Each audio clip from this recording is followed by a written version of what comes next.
سلام به همه شما عزیزان. امروز یه سری کلمات رو براتون با تصویر آماده کردم که آموزشش رو در ادامه خواهیم دید.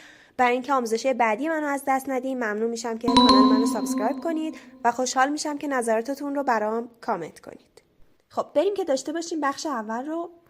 Spelling Worksheet. توی این قسمت من یه کاربرگی براتون گذاشتم و توضیح دادم که circle the correct word for each picture، یعنی که دور کلمه‌ای که مربوط به تصویره دایره کشیده بشه.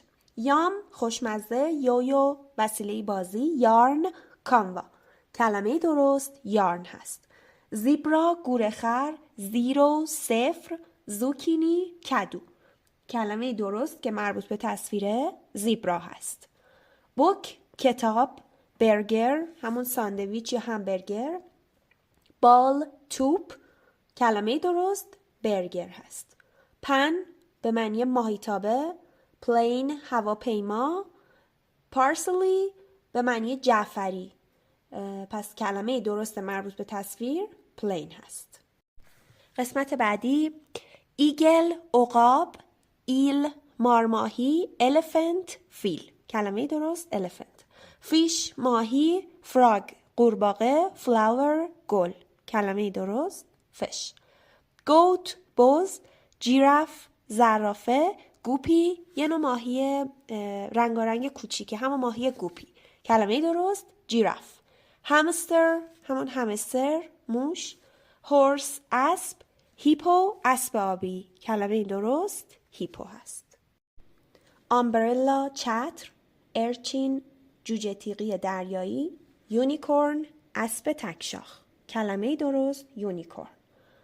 وایلن ویالون، ویس گلدان، ویجتبل سبزی. ویجتبل کلمه درسته. ورم کرم، ویل وال، والرس به معنی فوک قطبی. زایلفون یه ساز موسیقی برای بچه ها که با چوبای کوچیک نواخته میشه. ایکس ری اشعه ایکس، زیروس سنجاب آفریقایی. کلمه درست زایلفون هست. پارت آخر کوینز میوه به، کویل بلدرچین، کوین ملکه. The correct word is queen. راکت موشک، رینبو رنگین کمان، ربات همون ربات. کلمه درست راکت. سنیک مار، شیپ کشتی، سان آفتاب. کلمه درست شیپ. تری درخت، تومیدو گوجه فرنگی، تردل لاک پشت. کلمه درست The correct word is tree.